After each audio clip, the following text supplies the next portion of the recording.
Nós somos a Rádio e TV Imprensa. Uma emissora 100% digital. 100% digital. Música, entretenimento e informação com credibilidade. Direção-geral do jornalista Ferreira Leite.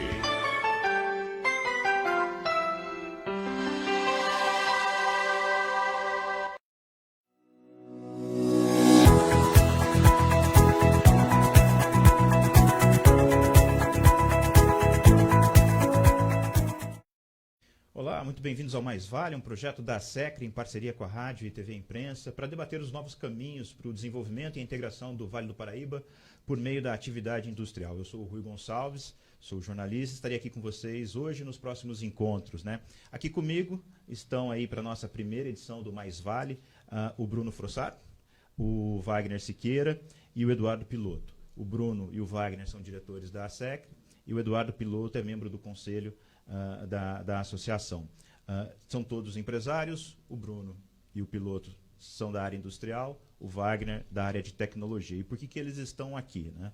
Porque eles estão à frente de uma associação que representa mais aí de 200 empresas e que tem aí pelo menos 6 mil funcionários e estão aí à frente de uma série de projetos que vão muito além da atividade industrial que a SECRE está promovendo. E anualmente a gente tem aí a oportunidade de realizar a FEISECRE, que é a Feira Industrial aqui do Vale. A gente fez isso no ano passado da forma online e esse ano a gente transformou isso nesse programa para debater os futuros aqui da integração da atividade produtiva de todo o Vale do Paraíba. Gente, muito obrigado aí pelo convite de estar aqui com vocês e vamos lá bater esse papo para poder botar esses assuntos aí em discussão. Bom, além de representar esses setores produtivos, né, vocês têm aí projetos na SECRE que estão ligados ao desenvolvimento da região, ao apoio e o desenvolvimento à tecnologia, inovação e empreendedorismo, né, e fazer as interfaces entre os poderes públicos, né. Então eu vou começar perguntando aqui ao Bruno.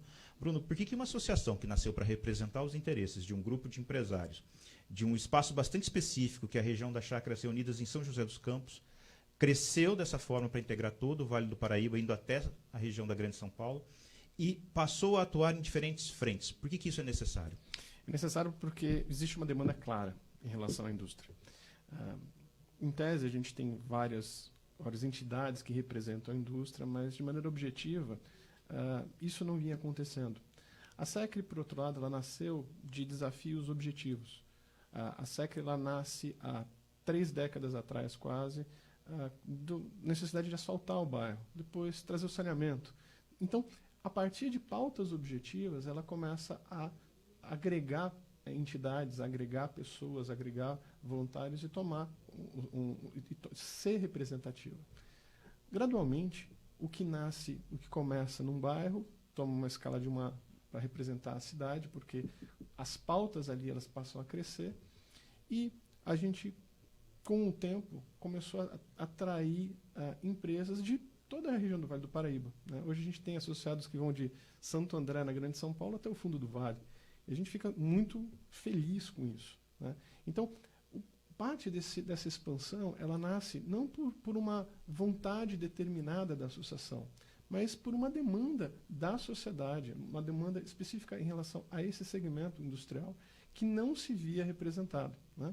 E a SECRE ela continua, ela dá sequência a esse processo na medida em que ela começa a olhar para esse segmento e falar, puxa, o que a gente pode fazer juntos? Às vezes a gente tem entidades e empresas, cada qual caminhando numa direção diferente.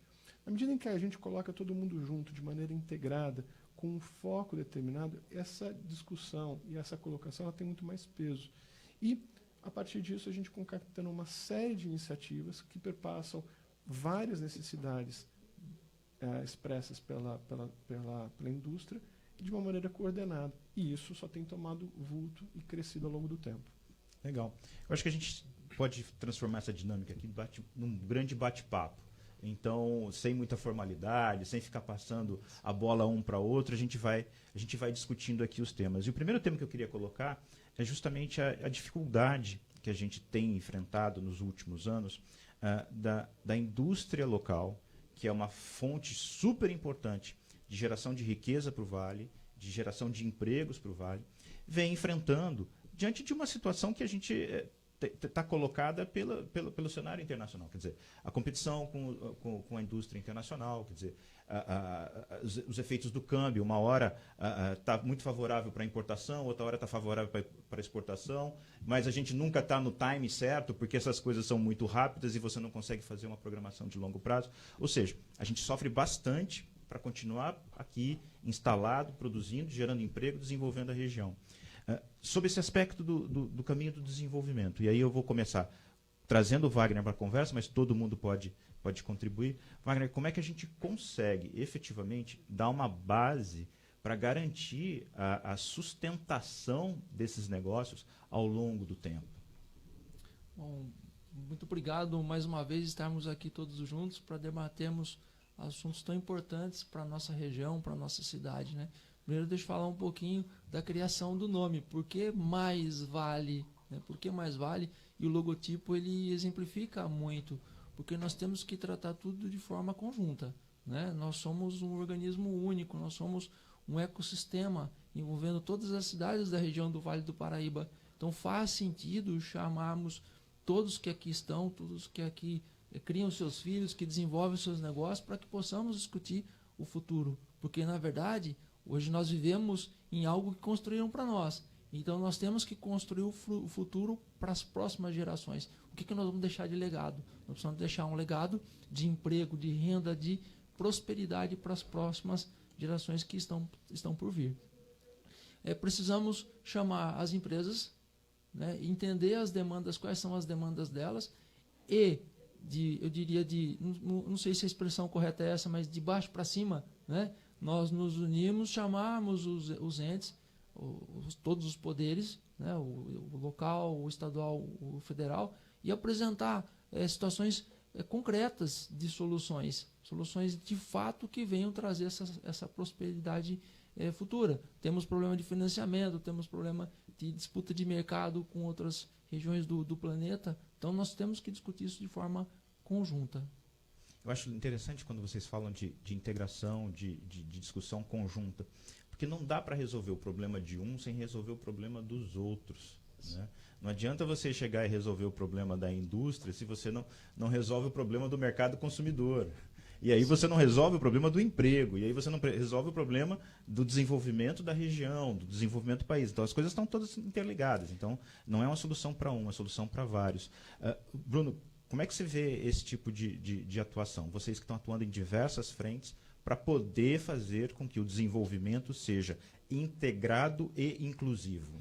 A gente vê no Brasil uma ausência de política industrial que vem do plano macro ao plano micro-regional, que vem desde a década de 70.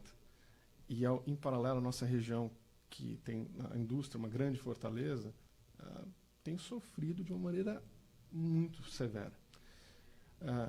Por outro lado, isso é uma pauta. Por outro lado, o ambiente de negócios como um todo, ele está bastante deteriorado e em deterioramento, né, em processo de deterioração. Né?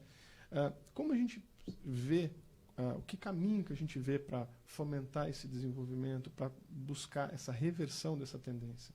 Né?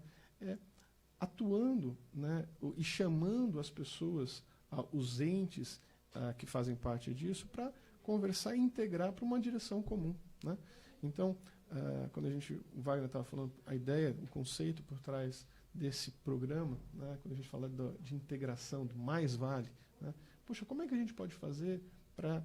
Que iniciativas que a gente pode fazer para fomentar a atração de empresas aqui para a nossa região? O que a gente pode fazer para requalificar os trabalhadores que estão sendo demitidos? O que a gente pode fazer para requalificar a gestão dos gestores das empresas, dos diversos negócios aqui na nossa região? Então, pensando nessas perguntas, é que a SECRE buscou se posicionar. Então, quando a gente fala de educação, a gente tem uma série de programas orientados à gestão dos empresários, como a gente também tem programas orientados à educação da mão de obra produtiva. Né? Como também a gente tem alguns programas orientados à população de maneira geral. Né? Então, pensando cada um desses elos é que a gente começou a desenvolver alguns trabalhos. Existem trabalhos, às vezes, que vão além. Um exemplo simples. Quando a gente fala dos gaps que a gente tem em relação ao transporte aqui na região. Muitas empresas chegavam para a gente e falavam assim, puxa, eu tenho... meu funcionário demora muito para chegar, chega cansado, às vezes, no trabalho. O que a gente pode fazer em relação a isso? Em vez de a gente pegar e criticar o poder público, poxa, vamos nos somar e vamos buscar um caminho para isso. Dessa ideia surgiu o transporte compartilhado, que é de uma maneira muito simplista, né? É uma associação de empresas que foi atrás de uma transportadora, entendeu direitinho as rotas que precisavam ser... foi montada uma malha viária. Né? Parceria com a academia, né? Parceria com a FATEC, com a FATEC, né? Então, assim, basicamente foram as empresas, a academia, né? E o resultado disso é que a gente hoje tem um modelo que é sustentável, interessante para caramba para as empresas, porque o funcionário chega mais rápido, de maneira mais cômoda no trabalho, volta de maneira mais cômoda. Então, a gente promove bem-estar social, a gente promove uma redução de custo para as empresas. Então, se eu estou reduzindo o custo, eu estou melhorando o ambiente de negócios ali. Estou facilitando que, se uma empresa ela não tiver retorno econômico, ela não vai permanecer aqui. Né? Então, pensando, Rui, cada um desses elos. Então, a gente hoje tem uma dezena de iniciativas diferentes em relação a vários segmentos. Mas, a partir de cada uma das perguntas, o que a gente pode fazer para somar é que cada uma delas foi nascendo. O Rui, no ano passado, quando nós tivemos a presença da Patrícia Ellen, secretária de Desenvolvimento do Estado de São Paulo, numa das lives da qual você foi o nosso mestre ali, ela fala na criação de zonas econômicas especiais, que o planeta inteiro faz, várias regiões faz, e seria um desafio para nós estudarmos essa criação de zonas econômicas especiais. Então, por que não partir disso? Nós estamos numa região, né, uma região geográfica bem definida, a região do Vale do Paraíba. Nós temos um aeroporto internacional aqui, já existe, já está criado, nós temos um porto aqui perto. Né? A distância do Brasil para a Europa ou do Brasil para os Estados Unidos, para a costa leste dos Estados Unidos, é muito menor do que a distância da China para os Estados Unidos para a Europa. Né? O produto que é fabricado na China, ele tem que sair ali pelo Oceano Índico, entrar pelo Canal de Suez, passar pelo Mediterrâneo e chegar na Europa. Natal, de voo, está a 5 horas de distância da Europa e está também muito perto dos Estados Unidos. Então, por que a gente fica perdendo mercado para a China? Por que não, então, estudarmos zonas econômicas especiais, especificamente no nosso caso aqui da região do Vale do Paraíba, avaliar qual é o que nós fazemos mais, fazemos bem feito. A vocação econômica. Por que não potencializar isso? Nós não podemos simplesmente dobrar o joelho e dizer assim, a China faz mais barato. Isso é a forma mais fácil de falar. Se nós olharmos para o passado, empresas que faliram, né? Eu vou pegar um caso, não vou falar nome de indústria, mas uma empresa que fabricava máquina de datilografia. Ela assumiu porque ela não se renovou. No entanto, uma empresa que ela era focada em produtos eletrônicos, que fabricava computadores com 3 letrinhas, ela se renovou, ela tem mais de 100 anos. Ou seja, então nós precisamos pensar em renovação e inovação. Nós temos aqui um industrial, né, o Eduardo, conselheiro da SECRE, é um industrial, ele pode falar muito bem os desafios que ele tem na cadeia da qual ele atua, que é a mecânica, né, ou seja, a briga que ele tem nesse mercado. Então nós temos que olhar para o caso do Eduardo e falar assim, bom, assim como o Eduardo, quantos Eduardos temos aqui na região? Quais são as dores dele? Mas dores concretas, ou seja, o que a gente pode fazer para pontualmente começar a resolver esses gaps e se transformar em exportador. E era essa bola que eu queria passar para o Eduardo Piloto, justamente isso, porque uma vez a gente teve uma conversa e ele trouxe um exemplo muito claro de como é que é competir com os chineses. Né? Enquanto aqui a gente compete sozinho, lá eles competem juntos. Né? Então, conta pra gente um pouquinho, esse case que você me contou uma vez, Piloto, sobre aquela indústria que de uma hora para outra virou 10 vezes o tamanho da sua. Isso. Na realidade, o que acontece? Né? O que eles fazem o que a gente está falando em fazer aqui. Né? Vou falar um pouquinho primeiro assim eu em 2000, quando eu montei minha empresa, em 2003, eu tinha uns 8 concorrentes chineses que eram, assim, sei lá, 5, 6 vezes maior do que eu, cada um deles, né? E eu tirei eles do radar, fiquei focado aqui. E passou alguns anos, mais ou menos 2018, lá, fui verificar o que aconteceu. De vez em quando um ganhava uma concorrência, outro ganhava outra, mas eu conseguia até 2014, mais ou menos, ter a gente faz peça para condicionado de automóvel, a gente tinha praticamente quase 100% do mercado aqui. Daí eles começaram realmente a atacar o nosso mercado e hoje eles devem ter uns 30%, 40% do mercado. Você era fornecedor para uma indústria que estava a 20 quilômetros da sua empresa e eles forneciam para a mesma empresa estando a 15 mil quilômetros de distância. E o que aconteceu? Quando eu fui verificar, o governo chinês pegou 8 empresas que eram do nosso mesmo segmento, unificou todas elas, né? E a última vez que eu fiz o comparativo, eles eram 126 vezes maior que a gente. 126 vezes maior. Por quê? Porque tem política de Estado, né? Quando às vezes a gente fala, não, o Chile está super bem, mas pega uma economia do Chile e a complexidade que tem, os tipos de produto. Agora vamos olhar para o Vale do Paraíba. Aqui a gente tem automotivo, aqui a gente tem parte de eletroeletrônica, a gente tem fábrica relacionada à linha branca aqui na região de Pinda. A gente tem de tudo, tem aeronáutico, tudo. E o que a gente percebe, né?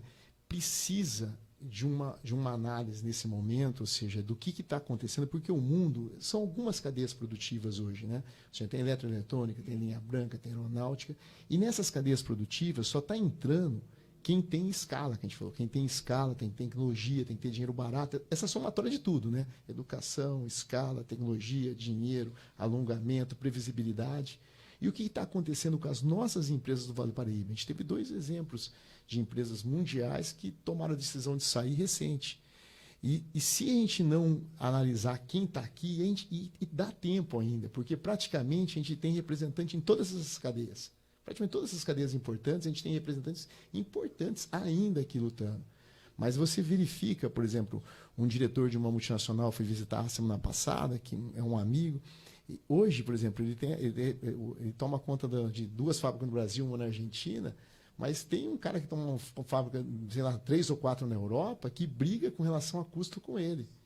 E se o cara da Europa estiver bem alinhado com o governo federal deles, com o governo regional, com o municipal, vai conseguir um resultado melhor e o investimento vai para lá. Todo mundo briga, vai ser um carro novo, todo mundo quer puxar o carro para o seu país, né? Então é assim que funciona.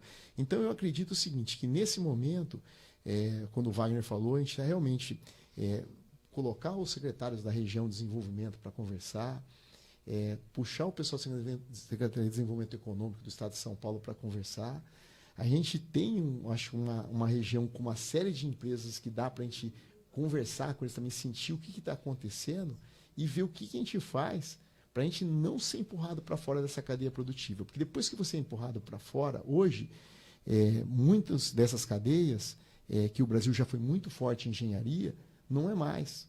Foi levado os setores de desenvolvimento, por exemplo, o automotivo, praticamente nenhuma montadora mais tem aqui grandes engenharias, está tudo fora.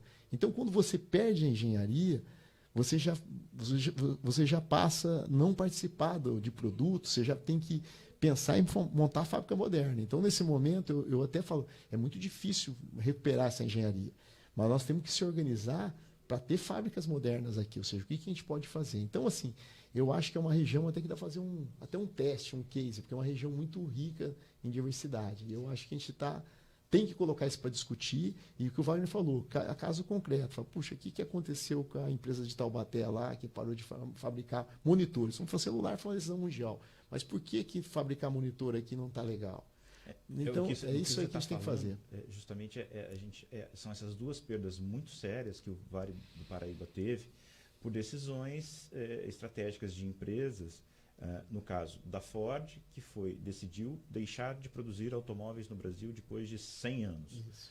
E da LG, que deixou de produzir a linha de celular mundialmente, porque ela viu que era uma decisão estratégica dela, não estava dando lucro, ela parou de funcionar. Só que junto com o fechamento da unidade de celulares de Taubaté, foi junto a produção de monitores também. Isso. Ou seja, você tem o fechamento de 2 importantes indústrias mundiais, que tem uma grande quantidade de trabalhadores empregados diretamente nelas, você tem uma cadeia produtiva de fornecedores, e alguns são fornecedores exclusivos para essas empresas que perderam aí os seus clientes. Praticamente acabaram e vão, juntos. e vão sofrer, podem fechar as portas, vai ter demissão inevitavelmente. Ou seja, é super importante que as pessoas entendam o quanto isso se alastra pela economia, e a gente não pode ficar simplesmente olhando. E aí esse é o ponto que vocês estão trazendo aqui. Ou seja, como é que eu, diante de tudo que está acontecendo no mundo, reorganizo a minha região para me tornar mais competitivo? Mas não adianta só vocês quererem ser competitivos. Bruno, o que mais precisa para a gente efetivamente entrar firme numa competição internacional e não sair apanhando? Olhar a cadeia de valor de uma maneira integrada. Quando a gente olha, por exemplo, como é produzir no Brasil? Preciso de mão de obra qualificada. Eu tenho essa mão de obra? Às vezes a gente olha para isso e pensa o seguinte: olha, eu preciso de gente, um bom engenheiro formado no ITA. Quantos são os engenheiros formados no ITA? Um número que eu vi razoavelmente recente dizia que a gente forma por ano em torno de 120 mil engenheiros. Não existe desenvolvimento sem engenharia. Eu não estou falando de 120 mil quando a gente compara isso com 210 milhões de pessoas. Qual é o percentual disso?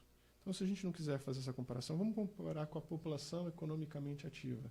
Ainda continua sendo insignificante. Veja, e a gente está falando dessa quantidade sem falar da qualidade deles estarem sendo formados. Mas vamos descer um nível a mais. Para uma fábrica funcionar, ela não se faz só de engenheiros. Ela precisa de bons técnicos. Quando a gente olha o que aconteceu nos últimos 20 anos, a formação técnica foi colocada quase como se não fosse mais necessária. Que o importante era só o 3º grau. Só que hoje a gente tem uma situação de que faltam técnicos mecânicos, faltam técnicos elétricos, faltam projetistas, né? Então, como que a gente vai pensar o desenvolvimento sem olhar esse elo? Mas isso a gente está falando só de mão de obra. Vamos pensar nos outros elos da cadeia. Por que faz sentido uma empresa na China chegar aqui e ganhar um negócio em relação a um cara que está do lado da empresa? O financiamento. A gente tem financiamento a juros muito mais baratos e estabilidade de câmbio, né? Então, puxa, se existe por um lado, uma política de Estado, no caso chinês, em relação à moeda, para dar um horizonte de planejamento para as empresas. Por outro lado, mas isso é uma escolha, certo? Agora, qual é o ambiente para o financiamento das empresas aqui? E qual é o ambiente para o financiamento das empresas aqui no Brasil? É interessante quando a gente começa a olhar isso de uma maneira mais integrada, que a gente começa a ver que é o seguinte: parece que não faz sentido empreender no Brasil. Só que se não fizer sentido empreender no Brasil, não faz sentido empregar no Brasil. A gente teve o nosso ministro da Fazenda mais longevo nos últimos 20 anos, e ele chegou a dar uma declaração pública que o Brasil prescindia da indústria. Partindo da ideia do Milton Friedman, né, de o flat world, né, o mundo plano. Uma ideia de que o mundo não precisaria, que com as cadeias logísticas integradas, quem é mais competitivo ganha. Então você consegue, todo mundo ganha a partir da integração das cadeias produtivas, né? Então não tem problema alfandegário nos lugares, é tudo integrado. O que a gente viu nos últimos 5 anos, para não ir muito além, né? A gente vê uma reversão disso. E aí, de repente, o nosso país está numa posição absolutamente desindustrializada. A gente está discutindo ainda sobre insumos básicos, como, por exemplo, nessa semana teve uma matéria num jornal importante falando sobre a China, que a China, como política de Estado, agora decidiu não exportar mais, ou reduzir a exportação de aço, para focar nos produtos beneficiados por esse aço produzido na China. O que a gente está olhando ali? Existe uma política de indústria e uma política de Estado orientada a isso. Então, a gente precisava olhar isso com um pouco mais de carinho. E aí, existem outros entes também que precisavam estar mais coordenados. Quando a gente olha investir no Brasil, por exemplo, a insegurança jurídica que existe é brutal. Por exemplo, quando a gente vai contratar, existe a possibilidade de você contratar um temporário. Isso está na lei, é uma forma de contratação. No entanto, muitas vezes, numa ação judicial, um juiz do trabalho pode entender aquilo como ilegal. E a decisão daquela pessoa, ela tem tanto ou mais valor do que a lei que está escrita. Então, qual é a insegurança que a gente tem em relação a isso? E isso precisa mudar. E eu acho que muitas vezes a gente espera que essa mudança ela aconteça de cima para baixo. Então, olha, eu vou me preocupar com o voto ali. A gente esquece, inclusive, até que o regime é proporcional muitas vezes e que os nossos representantes, às vezes você está votando em alguém, para um deputado federal, e na realidade você está elegendo um outro. Isso a gente esquece, né? Mas essa mudança ela precisa começar de baixo para cima. Ela precisa começar, primeiro, com um diálogo, como a gente tem buscado fazer, mas, segundo, o que a gente pode fazer juntos? Como que a gente pode fazer essa mudança? De repente, eu posso não ter voz ativa em relação à política cambial ou à mudança de uma lei, mas, de repente, localmente, a gente pode ter algumas iniciativas em que a gente consegue um crédito mais barato para um conjunto de empresas. A gente consegue, de repente, qualificar melhor a mão de obra localmente. Então, acho que de pequenos em pequenos tijolos, a gente pode fazer uma construção que, de repente, muda essa tendência que não é positiva nesse momento. Deixa eu pegar carona na fala do Bruno. Quando você olha, por exemplo, o posicionamento do governo americano, de Joe Biden, né? Até o desejo do governo americano é trazer as indústrias de volta, porque entendeu que estrategicamente é um risco você ter toda a sua indústria fora. A pandemia, né, e isso é um dos motivos que a gente deve discutir, a pandemia nos mostrou a realidade, né? A indústria farmacêutica, como nós ficamos dependentes de indústrias fora do nosso território e outros produtos. Por exemplo, a indústria automotiva americana, que é muito importante para eles na economia, parou por falta de chip, porque o chip é fabricado lá na Ásia, né? Ou seja, e é o momento de a gente repensar todo o processo de fabricação produtivo mundial e de distribuição, né? Ou seja, esse é o momento de discussão.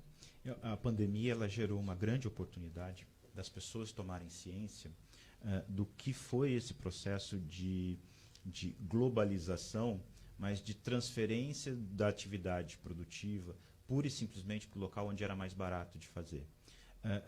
Não é uma. As pessoas. Logicamente, a gente está falando de China aqui. Mas a China fez uma oferta no mundo. E a mesma oferta que as pessoas se deparam quando escolhem comprar numa loja ou numa outra loja, comprar o combustível no posto de gasolina que está mais barato, a China se tornou o lugar mais barato do mundo para se produzir. E aí todos os empresários olharam para isso, ou principalmente os grandes empresários, e falaram: bom, vou levar a minha atividade industrial para lá. É mais barato produzir lá. Por que é mais barato? Aí você pode fazer diversas críticas, né? Você pode ter uma economia que é mais fechada, com um poder de decisão do governo, você pode ter estratégias de câmbio que não são assim tão abertas, você tem talvez uma legislação trabalhista e ambiental mais flexível. Então, o fato era mais barato produzir lá e todo mundo viu a indústria indo para a China. Quem foi para a China passou a produzir lá, quem ficou nos seus países começou a sofrer uma concorrência, que é o que o piloto acabou de falar. Poxa vida, o cara da noite para o dia ficou 100 vezes maior do que eu. Como é que eu posso competir com esse cara? Porque não dá para ser de igual para igual com alguém que é 100 vezes maior do que você. Então a gente viu isso e agora a pandemia chegou e falou assim: cara, você depende da China para tudo. Para o respirador, para o insumo da vacina, para os itens que você vai produzir. E a gente viu países como a França, como a Itália, puxa, de joelhos, de joelhos, precisando de equipamento e não tinha. E todo mundo acho que está com esse pensamento na cabeça. Sim. Né, Rui? E aí, logicamente, que o discurso político se apropria disso e diz assim: os caras querem dominar o mundo, não sei o quê. Cara, a China fez isso agora, os Estados Unidos fez isso no pós-guerra, antes foi o Reino Unido que fez isso durante séculos, foi dono de metade do mundo. Ou seja, quem tem o poder vai concentrar poder e riqueza. O que a gente precisa aprender, e aí essa é a discussão que a gente veio trazer aqui, é como lidar com isso diante da nossa realidade. E como melhorar o ambiente para que a gente não fique de joelhos para sempre diante de um competidor muito maior lá fora. E aí é interessante vocês, como representantes de uma associação de empresários, têm essa visão integral. Porque não é simplesmente eu quero uma proteção, eu quero ser competitivo. E essa é a diferença do discurso de vocês. Porque normalmente o discurso é muito simples. Precisa botar barreira.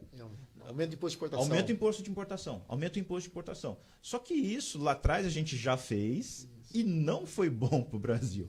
Uma vez a gente estava conversando, né, Wagner, sobre a questão daquela política que o Brasil teve, acho que até meados dos anos 90, que era a lei de informática. Quer dizer, você não pode importar computador, você tem que produzir o computador aqui. Fez bem para a gente?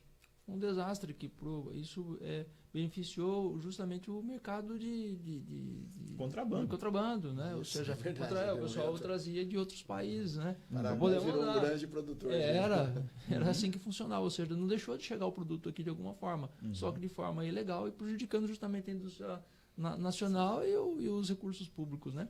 Você pegou um ponto importante, Rui. Eu sempre gosto de... É uma comparação muito simplista da minha parte, mas quanto custa a tonelada do minério de ferro, né? $200. Subindo agora, né? Subiu, né? $200. Quanto custa um iPhone? Né? Ou seja, a gente tem que colocar 6 toneladas de minério de ferro, tirar do solo, colocar num trem, levar até o porto, colocar no navio, exportar, e aí vem para nós, por avião, uma caixinha, um pralinho desse tamanho aqui, né? Que é o equivalente a 6 toneladas de minério de ferro. Não está errado. E quando bota o imposto de importação, fica bem mais do que uma tonelada. Não está errado? Isso não está errado? Eu com certeza sim. Né? Não faz sentido isso. Ou seja, simplesmente nós estamos reproduzindo o que acontecia 500 anos atrás, quando os portugueses chegavam aqui e entregavam o espelhinho e a gente entregava para o Brasil. Só modernizou. Mudou o produto, mas o conceito ficou o mesmo. Mas eu acho que a gente precisa olhar, acho que é muito legal a fala do Rui, quando ele fala o seguinte, olha, tem muita gente que está buscando benefício individual para pontualmente. Isso não dá certo e nunca deu certo. Mas a gente precisa olhar, por exemplo, o agronegócio. A gente muita gente critica o agronegócio no Brasil como se o agronegócio fosse um retrocesso, né? E aí, quando você vai olhar o que de fato é o agronegócio, é justamente o inverso. A gente tem aqui investimento de foco, a gente tem integração das cadeias, a gente tem o apoio do governo.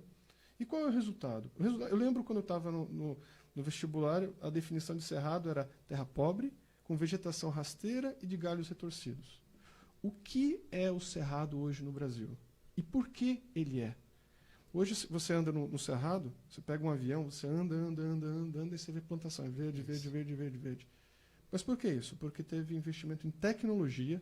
Embrapa teve um papel fundamental, lembrando que Embrapa é uma entidade governamental, mas também teve várias entidades privadas que investiram em pesquisa e desenvolvimento. Política Hoje, de financiamento, né? A gente exporta grão, mas a gente exporta também óleo de soja. Muitos dos produtores buscaram integrar e avançar na cadeia, né?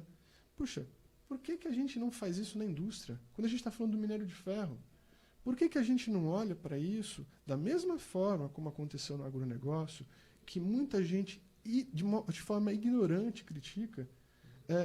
A gente precisa olhar para isso e falar assim, caramba, como eu posso fazer para agregar valor? E hoje a gente verifica, por exemplo, nós estamos falando de minério de ferro. Por exemplo, há pouco tempo atrás a gente produzia muito alumínio aqui, né? Hoje nós somos um grande exportador de bauxita. Daí você vai ver por que está exportando bauxita. Eu uso muito alumínio na Tecal. Lá do Pará sai grandes volumes de bauxita para uma multinacional norueguesa que é dona do negócio lá. Exporta. Ela exporta para onde? Para o Catar, para a China, para países onde o custo de energia é baixo. Daí ele produz o alumínio e vende processado para nós de volta, né? A gente reclama muito do café. Hoje eu acho que tem muita coisa a gente colocando um valor agregado. Então o que a gente tem que fazer? Ver no que a gente é bom, né? As cadeias são bom, e realmente tentar trazer valor agregado. E o exemplo que o Bruno deu, por que o agronegócio dá certo? Porque tem política. Você compra um trator, você compra em 5 anos, você tem carência, você consegue trocar o trator. Vai comprar uma máquina hoje com o sistema financeiro atual, o cara quer que você pague em 2 anos. Em 3 anos, você pegou a máquina, você nem ligou ela, você começa a pagar. Então, a gente sabe fazer, no agronegócio está dando certo. O que a gente tem que fazer? é mapear onde a gente tem potencial, né? E realmente até pegar a cartilha do agronegócio e puxar para cá. O agronegócio tem alguns pontos que são assim extremamente importantes para a gente definir como algo necessário para ser replicado, né? O Bruno falou da Embrapa.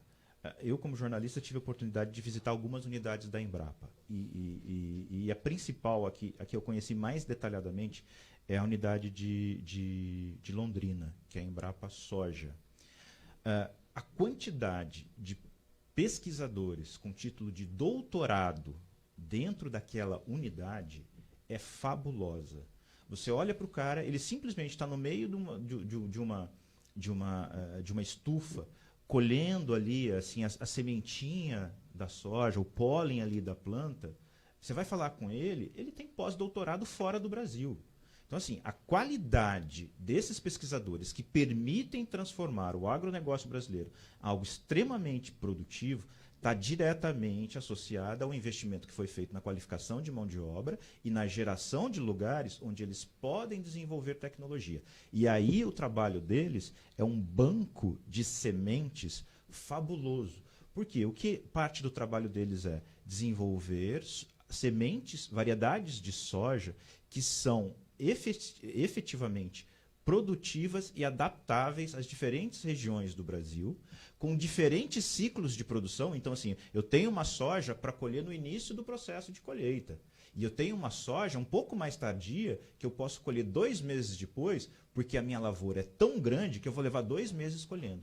Então, eles criaram sementes que dividem, você planta ela em diferentes áreas da sua lavoura, para você poder colher no máximo de maturação no momento exato. Ou seja, olha o grau de sofisticação que foi aplicado ao agronegócio brasileiro e que a gente precisa pegar essa cartilha que o piloto falou e trazer para outras áreas da atividade produtiva. Porque a China faz isso, né? Ela pega quando a China decide que ela vai ser bom em produzir um produto, ela leva a gente para fora para conhecer, traz empresa, compra empresas para trazer tecnologia.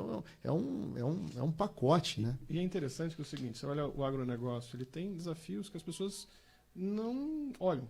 Por exemplo, no Brasil, o Brasil é um dos países em que mais tem obrigatoriedade de restrições do ponto de vista legal para você atuar no campo. Tá? As obrigações sanitárias, ambientais, elas não têm equivalente no mundo o que a gente tem aqui no Brasil. Mas a gente faz propaganda disso mal, tanto internamente quanto externamente. Tá? Mas ainda assim a gente consegue ser extremamente competitivo. E a gente é extremamente competitivo não necessariamente por conta de terra. Porque o que a gente vê acontecendo ao longo dos anos é o aumento da produtividade no solo. Produtividade é eficiência, é o equivalente do que a gente precisa ter na indústria. Quando você fala, acho que de maneira perfeita, a questão dos cérebros que estão ali. Ao longo dos últimos anos, o que a gente tem permitido? A gente tem permitido uma fuga de cérebros. Ao ponto de a gente chegar, nesta semana, a gente viu a declaração da reitora da Universidade Federal do Rio de Janeiro, dizendo que corre o risco de fechar a universidade ali por falta de verba. Será que não tem alguma coisa errada que a gente está fazendo de maneira estrutural? Se por um lado assim, a gente pode falar em relação ao governo executivo nas diversas instâncias, de pontos de melhoria, como a gente poderia falar do legislativo, do judiciário, internamente existem coisas que a gente pode fazer juntos. Eu não tenho, o governo não pode fazer algo para resolver o nosso problema. Poxa, a exemplo do que a gente fez no transporte compartilhado, quais são as iniciativas que a gente pode fazer juntos, que a gente pode integrar as cadeias? Eu, pessoalmente, sou um pouco contra essa ideia de você escolher uma única vocação e vamos apoiar essa vocação infinitamente. Eu já gosto muito de uma coisa que o Armínio Fraga advogava, que é olhar segmento a segmento. Onde estão as oportunidades ali? Onde mais se agrega valor? E como que a gente pode fazer para a gente apoiar aquilo ali? Né? Então, eu acho que quando a gente pensa em política industrial, é muito importante a gente não ficar discutindo só o macro, mas, poxa, de uma maneira focada. Você trabalha no fornecimento da automotiva. Onde a gente pode fazer? O que a gente pode fazer para que as empresas focadas nisso, elas avancem? A gente perdeu uma grande montadora aqui na região no começo desse ano. Essa montadora estava localizada na cidade de Taubaté. Muitas pessoas elas fazem a discussão pensando, puxa, como Taubaté sofreu? Mas não é só Taubaté, é Taubaté, Pindã, Caçapava, São José. Por quê? Não só porque as cidades aqui elas estão integradas de maneira que muitas dessas são dormitórios, né? Como as cadeias de suprimento elas estão em toda a região.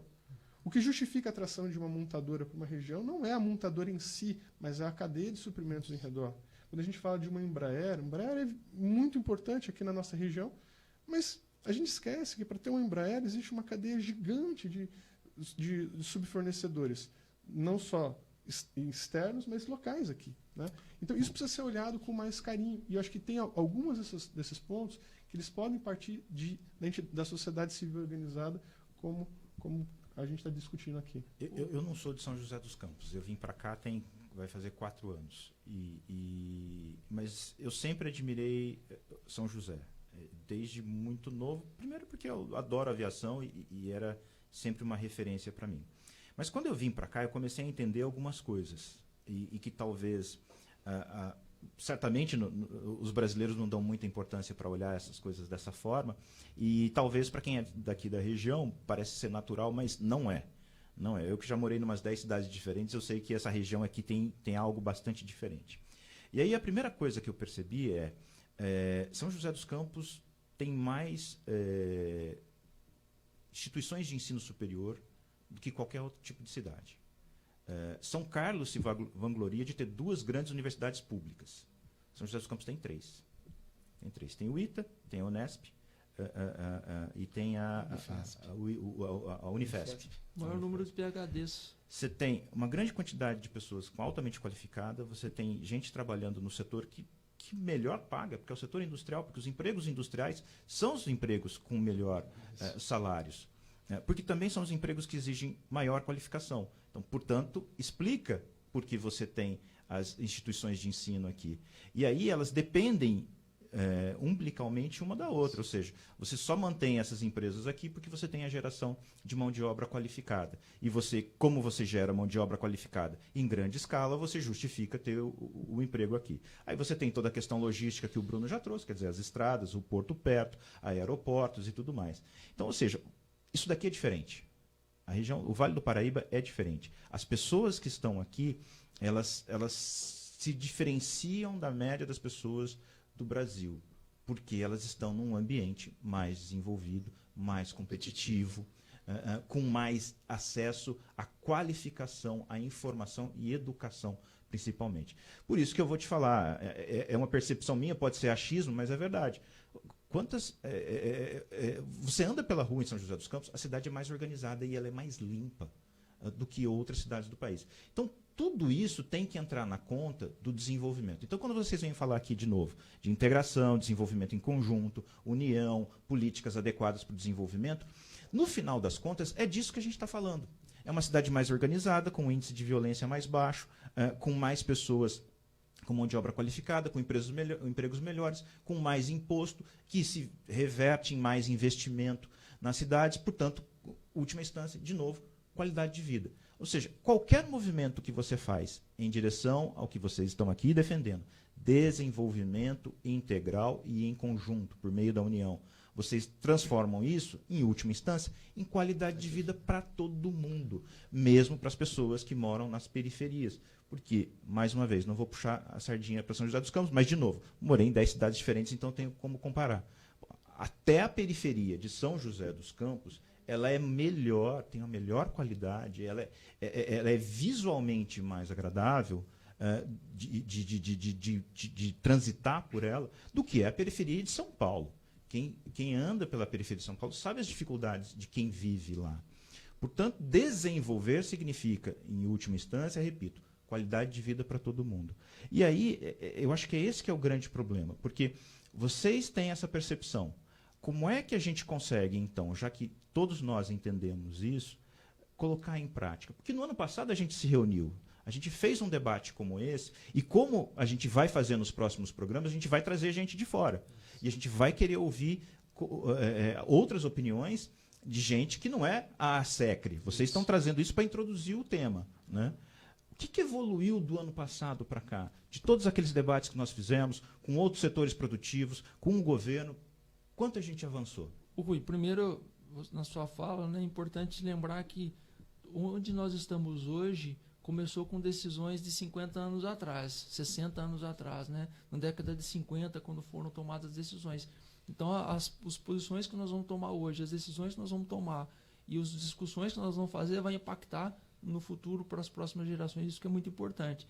Você citou muito a questão da indústria. De fato, nós temos na região, nós somos bem desenvolvidos na área de desenvolvimento de software, e isso ele cresce naturalmente. Se você tiver profissionais atuando no mercado, isso cresce naturalmente. Mas para que isso também continue crescendo, precisa ter indústria, precisa ter mercado consumidor, porque você não vai vender software para fora só, você tem que vender para quem está aqui dentro também. Isso é um ponto muito importante, né? Aí vem a resposta da sua pergunta. O que aconteceu desde a discussão do ano passado até hoje é o aumento da consciência da necessidade de fazer essa discussão. O que nós precisamos partir para o próximo passo agora é discutir pontos específicos. Nós temos que escolher 2 pontos específicos para nós trabalharmos, né? E aí nós caminharmos nesse sentido. O que são as 2 principais dores ou 3 principais dores? E vamos trabalhar.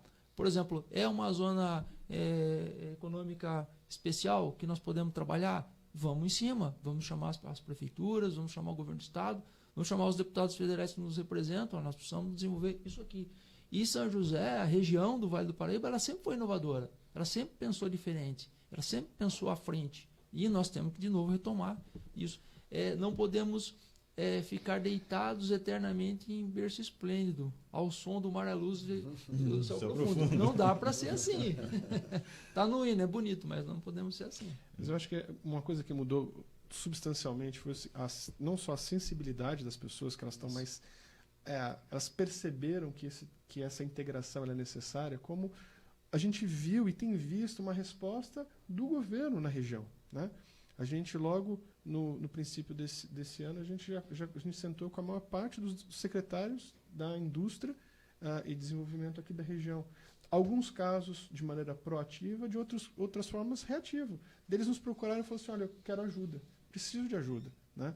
E isso é uma coisa muito legal, Rui, quando a gente ouve de alguém à frente do executivo na nossa região, sem citar nome de maneira clara, mas o cara buscando ajuda. Ou seja, existe uma vontade de se fazer a diferença. Não é razoável quando as pessoas pegam e falam o seguinte: olha, quem está ali à frente não quer fazer nada, é assim. Não. Independente de partido, independente de... Essa discussão é uma discussão de Estado, essa é uma discussão da sociedade. Quando a gente está falando de bem-estar, de emprego e renda, né? Puxa, a gente está falando de todo mundo, de toda a coletividade. Qual que é o governante que não quer deixar um registro de aumento de emprego na sua região? Todos. Imagina, sério. Independente de partido. E quando a gente fala de aumentar o PIB da região, quando a gente fala de qualificar o PIB da nossa região, porque não adianta só aumentar e vou aumentar com um sumo básico, ou vou aumentar porque a diferença cambial, a arbitragem, eu vou ganhar alguma coisa. Não, eu preciso ganhar de maneira sustentável e longeva, né? E é muito legal, do ano passado para cá, a gente viu isso acontecendo substancialmente. Esse nível de diálogo, ele avançou muito. Agora, o que a gente gostaria de fazer? A gente gostaria de dar um passo adicional. A gente quer construir pautas comuns, não só com os representantes das diversas esferas de governo na nossa região, mas quem são os atores relevantes, né? Pensando as cadeias produtivas e de entes que muitas vezes as pessoas não imaginam, né? Por exemplo, por que não construir algo comum, a indústria junto com o sindicato? Por que não construir alguma coisa comum, a academia com a indústria e o governo? Por que não discutir isso que a gente está falando? O governo com o governo. Por que não discutir a indústria com o governo? Né? O que a gente pode, dessa somatória, qual é o caldo final? O que a gente pode pensar junto? Muitas vezes as pessoas estão andando para direções diversas, seja por assimetria de informação, por não conhecer, seja porque muitas vezes ela não tem expressão. Fazendo um paralelo pequeno, a gente teve recentemente uma iniciativa de vacinação, da vacina tetravalente ou quadrivalente, né? A vacina simples da H1N1. Né? H1N1. Né? O que aconteceu? Ali a gente tinha várias empresas individualmente que contratavam um laboratório e vacinavam os seus funcionários. Só que o seguinte, cada negociação individual ela saía muito mais cara do que se ela se somasse e fizesse um pool de compras. Então, de repente, uma empresa que tem 5 funcionários, ela passa a comprar de uma forma muito melhor do que uma empresa que antes comprava com 300 funcionários. Porque a somatória total tinha uma massa crítica. Estou falando de uma iniciativa super simples. Quais são as outras iniciativas que a gente pode fazer e numa escala e num plano maior? Eu uso uma frase que eu acho que a gente precisa refletir muito para poder entender o valor dela. Eu sempre costumo dizer o seguinte, que o que é bom para mim nem sempre é bom para todo mundo. Isso. Mas o que é bom para todo mundo é sempre bom para mim. Né? E o que vocês estão fazendo é justamente isso. E Piloto, eu estou vendo que você quer falar, você está aqui... Tá segurando aqui, né? Diga! Então, o que eu estou dizendo é assim, do ano passado para cá, Rui, daquelas conversas nossas da FACEC, o que aconteceu, né? Um monte de trabalhos pontuais que aproximou, por exemplo, a gente teve estamos nesse momento, né? O Senai ele é muito assim, é muito de tecnologia, tudo, mas a gente sempre vê o Senai como uma escola aqui, né? O Senai é uma escola que formou, por exemplo, eu tenho 70 funcionários, acho que 69 fez Senai, ou 70 fez Senai. E eles estão com o Instituto de Inovação aqui em São José, que era um projeto de uns 2 anos atrás aí. Por exemplo, eu tenho certeza que devido àquelas composições, aquelas conversas todas, a gente está visitando uma série de empresas com consultores do Senai lá na Chácara Zé Unidos, na região ali. Para quê? Para o Senai Inovação abrir espaços nas pequenas e médias empresas para trazer tecnologia, trazer indústria 4.0, trazer Lean. A gente teve uma aproximação com algumas multinacionais naqueles bate-papos nossos. A gente teve um evento muito bacana com o CEPAS, Primeira Chance chamava, com a BOL participando, e você vê a vontade da empresa grande fazer coisa local. Entendeu? Curso de robótica. Curso de robótica da Gerdau. A Gerdau está soltando um curso agora, dia 24/5, com a criançada ali do entorno, ali são 10 robotistas vão formar. Então, assim, o que a gente percebe é o seguinte, antes era mais difícil a comunicação. Hoje, se a gente combinar com os secretários de desenvolvimento econômico da região, a gente consegue, com os contatos pessoais, envolver várias cadeias e todo mundo com vontade. Então, acho que a gente está mais próximo, a gente está mais perto para tomar essa decisão. Esse exemplo do Senai é um exemplo muito legal, porque é um exemplo que começou como um projeto piloto. Então, veja, a gente fez as discussões no ano passado, o que antes era uma entidade que era restrita a uma escola, de repente, a partir de 1º de janeiro, se tornou um centro de tecnologia. O que muda com isso é que, além de ser escola, ela passa a fazer parte do ecossistema do Senai para desenvolvimento de produtos, novas tecnologias e outros. E também tem um braço de consultoria. Consultoria e capacitação aqui na região. Dentro desse âmbito, dentro desse escopo, a gente fez esse projeto piloto, que por enquanto está ali num âmbito mais restrito.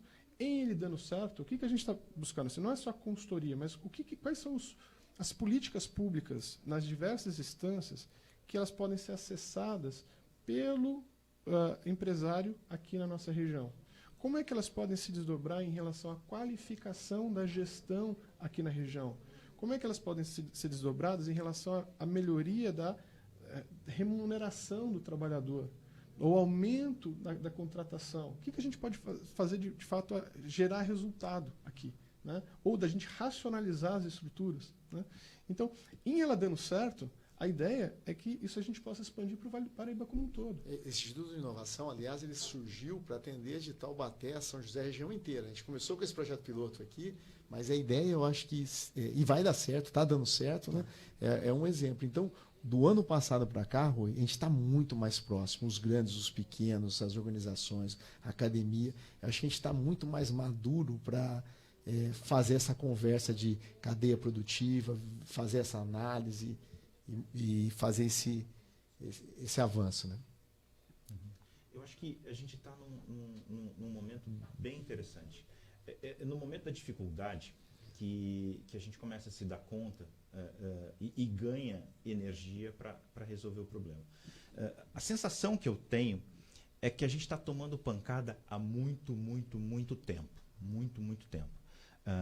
Você mesmo disse aí da competição com os chineses. A gente está discutindo um assunto aqui do que evoluiu no último ano. E assim, se a gente parar para pensar, não é pouco. Mas para a velocidade das transformações no mundo, a gente ficou praticamente parado. Enquanto a gente conseguiu fazer isso que vocês estão fazendo, que não é pouca coisa, A China Isso. faturou trilhões. Isso. Né? Cresceu o PIB dela nesse trimestre de uma maneira. Mas por isso a gente precisa de gravidade. Por isso que a gente precisa de integração. Quanto mais integrado, mais massa crítica, mais peso. E aí mais poder de negociação e de pressão para promover essa mudança. Quando a gente é uma pessoa só, você tem que bater até se sensibilizar uma segunda. Mas quando são dois, você já amplia isso. O nosso desespero, a nossa angústia em relação à nossa região é olhar essa capacidade toda, esse potencial todo absurdo e ver pouco acontecendo. Né? A maneira da SECRE se posicionar como uma associação das empresas do Vale do Paraíba não é só para responder a uma necessidade objetiva da região, que a gente tem associados em toda a região, mas para objetivamente fazer essa diferença. Quando a gente fala de integrar a região, independente de ser a associação, de juntar os players, é para a gente dar mais resposta, para a gente ter mais resposta como indivíduos e como a sociedade. Então, isso que você está falando é muito importante. Precisa acontecer e precisa acontecer mais rápido. Senão, o que acontece? Não é só um problema de competitividade pura e simples, mas é um problema do seguinte, de desemprego estrutural no futuro. É um problema de pobreza e a gente tem o risco de ficar alijado dos mercados globais. Isso é muito, muito grave e muitas vezes está fora do debate. Isso precisa ser trazido. Eu queria, Rui, puxar um pouco um ponto do nosso próprio plano estratégico do 2021-2023, né? Seguindo o que já é natural da SECRE de evolução, de um processo evolutivo. Hoje nós temos incentivado muito os membros do Conselho Institucional a que tomem frentes, né? E quando nós nomeamos, nós alteramos o slogan para a Associação das Empresas do Vale do Paraíba, a SECRE, a Associação das Empresas do Vale do Paraíba, até havia uma discussão, né, entre nós, Associação das Empresas do Vale do Paraíba ou Associação para as Empresas do Vale do Paraíba. Não era a associação em si, não é o CNPJ em si, é a ideia, é o conceito. Então, é levar o conceito do que nós fazemos para Taubaté, né? Com todo respeito, se as organizações de Taubaté entenderem que dá para a gente aprender junto com eles e trocar as experiências nossas com eles, Caçapava, Jacareí, essa é a ideia, né? É transformar uma ideia maior de desenvolvimento integrado. A gente está nos minutos finais da nossa gravação aqui e eu queria pedir, então, eu vou assumir que essas duas participações de vocês já estão encerrando e eu queria jogar a bola para o piloto para você fazer a sua última colocação, amarrando isso para a gente poder aí convidar toda a nossa audiência para o próximo debate. Perfeito. Primeiro, assim, agradecer a todos aí pela participação, né? E falar o seguinte, nós estamos com a FEISECRE aí lançando essa feira agora e a gente volta na semana do aniversário da cidade, então vai ser a partir do dia 27 de julho, né? E a ideia daqui para o dia 27, como a gente fez no ano passado, é convidar uma série de pessoas que podem ajudar nesse projeto que a gente está falando, né?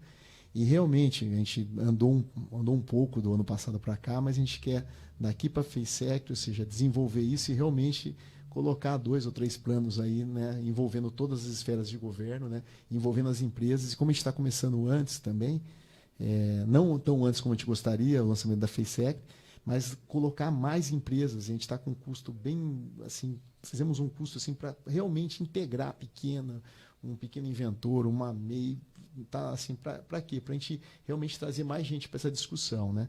E esperar que vocês acompanhem a gente aí nos próximos programas aí, né? A gente vai trazer bastante gente bacana aí que pode somar com a gente para colocar esse programa em rota aí. Legal. Eu quero então encerrar e amarrando com esse ponto que a gente está discutindo aqui, que o Bruno trouxe muito bem. Quer dizer, quando um está lá falando, leva um tempão para você conquistar o segundo. Aí os 2 conseguem impactar mais gente. E aí eu quero usar o exemplo da expansão do vírus nessa pandemia, como ele conseguiu se expandir rápido. Se a gente conseguir criar um ambiente em que essa ideia de união para o desenvolvimento, para a integração, possa expandir tão rápido quanto esse vírus tem avançado, a gente consegue chegar até muita gente. E o importante nós somos um país que precisa ser efetivamente transformado numa nação. A gente precisa se entender como somos todos irmãos dentro desse país. E a gente precisa parar as discussões que nos dividem e fortalecer aquelas que nos unem, para a gente poder efetivamente botar em prática essa discussão toda que a gente está tentando fazer, que é desenvolver a atividade produtiva, desenvolver o emprego, melhorar a educação, melhorar a qualidade de vida dentro das cidades. Tudo isso está ligado. Então, desse modo, eu convido você para acompanhar a gente na nossa próxima edição do Mais Vale. A gente está abrindo aqui com esse papo. A partir do próximo encontro, a gente tem novos convidados para ampliar essa discussão, aprofundar essa discussão.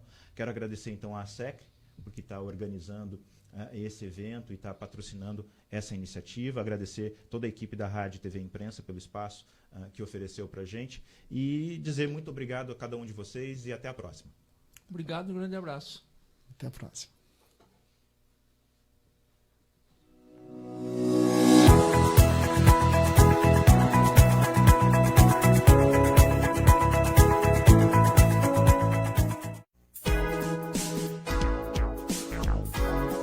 Nós somos a Rádio e TV Imprensa.